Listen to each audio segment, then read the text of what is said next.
अस्सलाम वालेकुम। ममता के बहरे कान और अंधी आंखें। जी हाँ, आज की मेरी वीडियो इसी के बारे में है। अगर आप मेरे चैनल पर न्यू हैं तो मेरे चैनल उर्दू सेंटर प्लस को सब्सक्राइब करके बेल नोटिफिकेशन को ऑन कर दें ताकि आप मेरी तमाम अपडेट से आगाह रहें।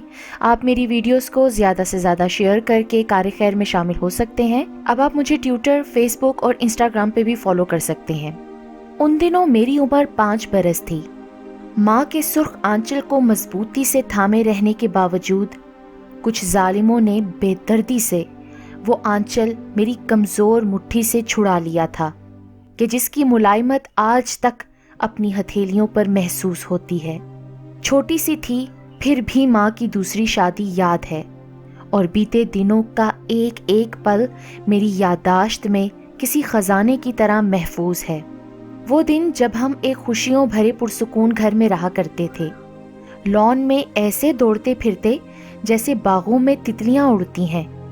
मुसरतें फूलों की मानिद हमारे कदमों में बिखरी होती कि अचानक उस पुरबहार बाग को किसी की नजर लग गई। देखते देखते सरसब्ज पेड़ पतझड़ वाले दरख्तों में बदल गए, फूल मुरझा कर गिर पड़े और तितलियों के परों से उनके सारे रंग गायब हो गए। मेरे अब्बू एक आला अफसर थे। उन्हें दोस्तों की दावत करने का शौक था। चाय के दौर चलते और सिगरेट का सुरमई धुआं फिजा को ख्वाबनाक बना देता। ये दोस्तों की महफिल हफ्ते की शाम सजती और अक्सर रात भर जारी रहती। हम अब्बू का इंतजार करते सो जाते और अम्मी भी अपनी ख्वाबगाह में करवटें बदलती रहती। उनको सुबह तक नींद ना आती क्योंकि जिस मशरूब का तकरीब में दौर चलता उसकी बू सारे घर में फैल जाती थी। वालिदा अगले दिन अब्बू से इस बात पर उलझती और खफा हो जाती, लेकिन उन पर कुछ असर ना होता। कहते मेरी अफसरी और तरक्की के लिए ये महफिलें ज़रूरी हैं। जानती हो कि इन महफिलों और हमारे घर में किस ओहदे और रुतबे के लोग आते हैं। उन्हीं के दम से तो हमारे घर में इतनी खुशहाली नज़र आती है और इसी की वजह से तुम ऐश कर रही हो। बेशक अब्बू दोस्त नवाज थे और दोस्त नवाज होना कोई बुरी बात नहीं, लेकिन उनको जो लत पड़ चुकी थी, यानी हर रोज ताश खेलने और शराब पीने की, उसका कोई इलाज ना था। पहले घर से शाम को चले जाते तो आधी रात को आते। वालिदा को इंतजार में नींद ना आती और सुबह उनकी लड़ाई हो जाती। फिर अपनी अज़दवाजी जिंदगी बचाने की खातिर अब्बू घर में ही पीने लगे। हम प्याला दोस्तों की महफिलें जमा लेते ताकि बीवी देर से घर आने पर खफा ना हो। कुछ दिन अम्मी चुप रहीं, फिर उन महफिलों से भी चिढ़ने लगीं। अब्बू कहते तुम सो जाया करो, क्यों जागती रहती हो? नौकर मौजूद है काम करने को, तुम्हारी जरूरत सिर्फ खाना भिजवाने तक होती है। कौन औरत चाहती है कि बीवी रात 2-3 बजे तक जागकर शोहर का इंतजार करती रहे, ख्वाह शोहर घर पर ही मौजूद हो। मगर उनका मौजूद होना तो उनके हम मिजाज दोस्तों के लिए था। दिन को ऑफिस, शाम को दोस्त। अम्मी और हमारे लिए वक्त ही ना था उनके पास। वालिदा चाहती थीं कि जीवन साथी शाम को कहीं सैर पर ले जाए, उन्हें कंपनी दे, लेकिन वालिद साहब इन मर्दों में से थे जो खूबसूरत बीवी होने के बावजूद बाहर वक्त गुजारना पसंद करते हैं या फिर दोस्तों के बीच घिरे रहते हैं। वालिद की खुशी भी उसी में थी और दोस्तों की महफिलें छोड़कर वो बेमौत मरना न चाहते थे, क्योंकि बीवी से लाख मोहब्बत हो वो एक मामूल की शय होती है। उन्होंने इस झगड़े के हल की एक तरकीब निकाल ली। अम्मी को ताश खेलना सिखा दिया। अब दोस्तों के आने से 1 घंटा पहले अम्मी के साथ ताश खेलते। रफ्ता रफ्ता मेरी माँ भी अब्बू के नक्शे कदम पर आ गईं। पहले वालिद के साथ खेलती, फिर उनके दोस्तों में आ बैठती और घंटा आधा घंटा उनके साथ खेल में शामिल हो जाती। मेरे अब्बू को भी बुरा ना लगता कि कुछ देर शरीके हयात खुश हो लेती है और करीबी दोस्तों के सामने तो पहले भी आती थीं। इस तरह उन्हें इतना फ़ायदा हुआ कि मेरी माँ ने अपने खाविन से लड़ना झगड़ना और कुड़ना छोड़ दिया। शाम को जितनी देर हम ट्यूशन पढ़ते वो ये वक्त अब्बू के साथ ताश खेलती और फिर हमारे पास आ जाती। मैंने अपनी माँ में एक बड़ी तब्दीली नोट की। अब वो अच्छे अच्छे कपड़े पहनने लगी थीं। खूबसूरत जोड़े जो उनकी वार्डरोब में हैंगरों में लटके लटके मुरझा जाते थे, वो अब ड्राई क्लीनिंग को जाने लगे। अब हशाश बशाश हंसती मुस्कुराती हमारी माँ हमको बहुत अच्छी लगती। अम्मी जब से शमाए महफिल बनी, उन्होंने हम पर भी तवज्जो कम कर दी थी। हर वक्त बनी सवरी रहती। हमें जल्दी जल्दी सुलाकर वो ड्राइंग रूम में जा बैठती।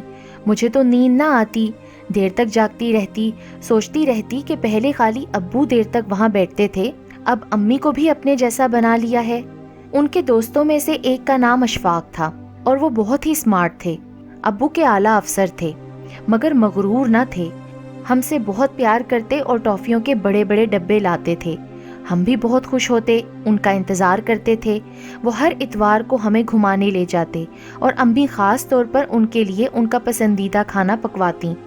کبھی کبھی انکل کے اصرار پر امی بھی ہمارے ساتھ چلتیں، جبکہ ابو کہتے تم لوگ گھوم آؤ، جب تک میں دفتر کی کچھ ضروری فائلیں دیکھ لوں، پھر وقت نہ ملے گا۔ رفتہ رفتہ انکل کی نشستیں ہمارے گھر طویل ہوتی گئیں۔ وہ دوپہر اور رات کا کھانا بھی ہمارے ساتھ کھانے لگے۔ امی کی طرف ان کا رجحاؤ بڑھنے لگا۔ بھابھی کہتے ہوئے کبھی تو مذاق میں میری امی کی کلائی بھی پکڑ لیتے۔ ہم بچے تھے، ان باتوں کو نہیں سمجھتے تھے۔ شروع میں میرے ابو دبے دبے رہے، پھر وہ سنجیدہ ہوتے گئے، یہاں تک کہ انکل اشفاق کو گھر میں داخل ہوتا دیکھ کر میرے ابو کا رنگ اڑ جاتا اور چہرہ پتھریلا ہو جاتا۔ اب پھر سے بہانے بہانے سے امی اور ابو میں انبن رہنے لگی۔ ابو انکل کو گھر آنے سے منع بھی نہ کر سکتے تھے کیونکہ ان میں اتنی جرت ہی نہ تھی، کیونکہ وہ ابو کے اعلیٰ افسر تھے اور ابو ان کے ماتحت۔ مگر یہ غیرت کی ہولی زیادہ دنوں جاری نہ رہ سکی۔ ایک روز زبردست جھگڑے کے بعد میرے والدین کی آپس میں بول چال بند ہو گئی۔ بتا نہیں سکتی کہ اس روز کے جھگڑے سے ہم بہن بھائی کتنا ڈر گئے تھے کہ ایک دوسرے سے لپٹ کر روتے رہے تھے۔ 2 دن ابو گھر نہ آئے، البتہ انکل اشفاق آ گئے۔ امی نے رو کر کہا کہ اب میں اس شخص کے ساتھ نہیں رہ سکتی، یہ مجھ پر گندے الزام لگاتا ہے اور بدچلن تک کہہ دیتا ہے، میرا فیصلہ کرا دو۔ انکل نے بولا میں سوچ کر جواب دوں گا، اور یہ کہہ کر نکل گئے۔ انہوں نے ابو سے بات کی ہوگی، ہمیں کچھ معلوم نہیں۔ امی کو سمجھانے ضرور آئے تھے کہ دیکھو تاش وغیرہ کھیلنا اور ہنستے مسکراتے وقت گزارنا الگ بات ہے۔ ہم لوگ دفتری امور سے بہت تھک جاتے ہیں تو مل بیٹھ کر گپ شپ کرتے ہیں، تاش کھیل کر ذہنی تفریح کر لیتے ہیں، اگلے دن پھر کام میں لگ جاتے ہیں۔ یہ محفلیں جو تمہارے گھر ہوتی ہیں پہلے میرے گھر ہوتی تھیں، اور میری بیوی کی اجازت سے، کیونکہ وہ کہتی تھی کہ مجھے منظور ہے کہ آپ لوگ گھر میں تاش کھیلو یا گپ شپ کرو، مجھے اطمینان رہتا ہے کہ تم گھر پر ہی موجود ہو۔ ہاں، رات گئے باہر سے دیر سے گھر آتے ہو تب میرا جی گھبرانے لگتا ہے، میں پریشان ہوتی ہوں۔ جب تم نے اپنے شوہر کے ساتھ یہ مسئلہ شروع کیا تو ہم دوستوں نے اسے یہی مشورہ دیا کہ بجائے ہمارے ساتھ گھر سے باہر رہنے کے تمہارے گھر سب جمع ہو جایا کریں گے، تاکہ تمہاری بیوی دیر تک تمہارے باہر رہنے سے غلط قسم کے شکوک و شبہات میں نہ پڑے اور پرسکون ہو جائے۔ اب تم بھی پرسکون ہو جاؤ بھابھی، اگر میری وجہ سے جھگڑا ہوتا ہے تو میں یہاں نہیں آیا کروں گا۔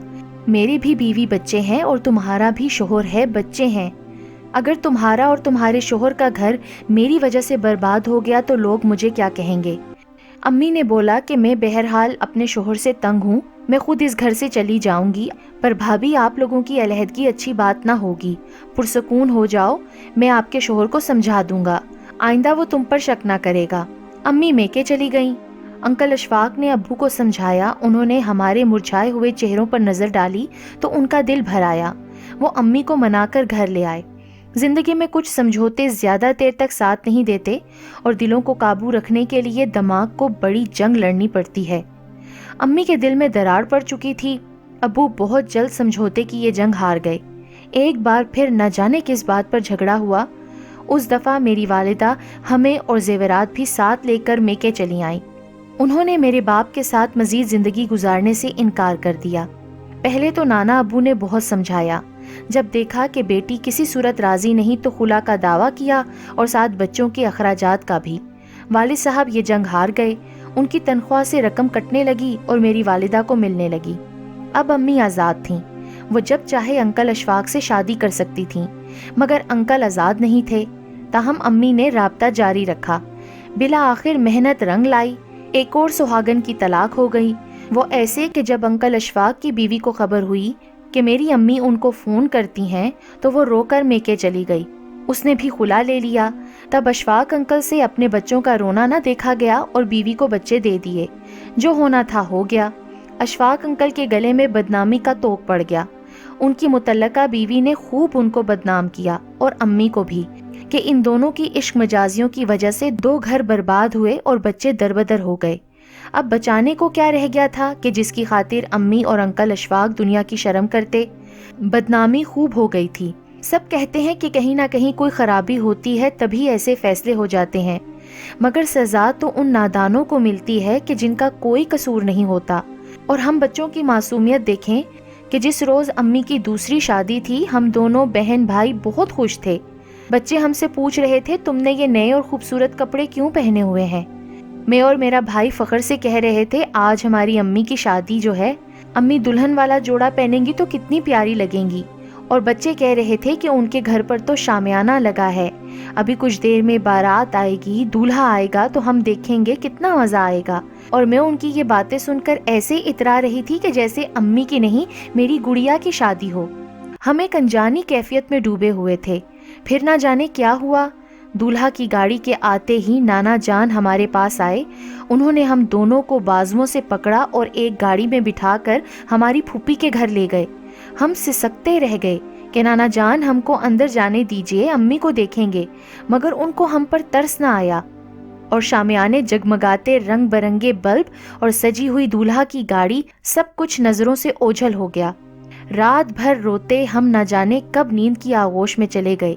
सुबह नाना वकील के साथ आए और कहा, इन बच्चों को इनके वालिद के हवाले कर दो, इनका यहाँ रखना महाल है, कोई सही देखभाल न कर सकेगा और इनकी माँ की आइंदा जिंदगी के लिए भी मसाइल पैदा होंगे। बाप के पास चले गए तो उसको चैन आ जाएगा और वो हमारा पीछा छोड़ देगा।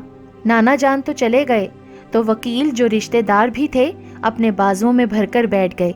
हम रोते रहे थे और वकील अंकल भी रो रहे थे। बाप ने हमको बेशक सीने से लगा लिया, मगर माँ की याद दिल से ना गई। इतनी मुद्दत गुजर गई और वो आंसू आज तक नहीं थमे। अब वो आंसू गालों पर तो नजर नहीं आते, मगर मेरे दिल में कतरा कतरा गिरते रहते हैं, जैसे बर्फ चोटियों से पिघलकर नशेब की तरफ बहती रहती है।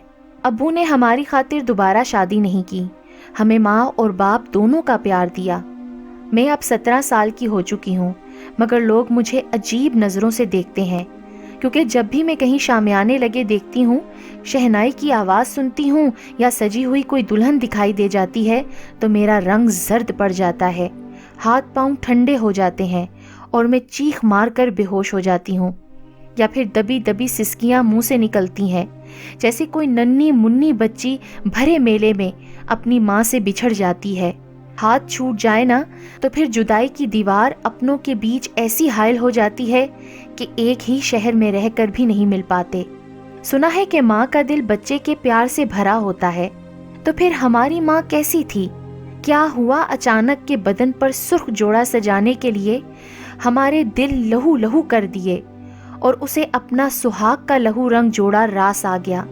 क्या कभी ममता के कान बहरे और आंखें अंधी हो जाती हैं कि वो अपनी बच्चों की सिसकियां भी सुन नहीं सकती और ना अपनी औलाद की सूरतें उसे दिखाई देती हैं?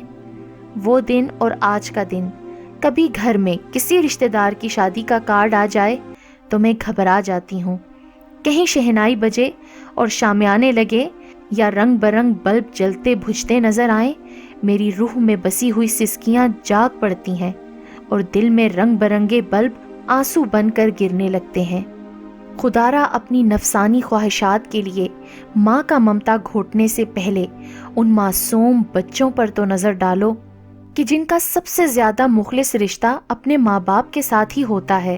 अगर माँ या बाप ही ऐसा करेंगे तो फिर माँ की ममता और बाप की बप्ता से बच्चों का एतबार उठ जाएगा।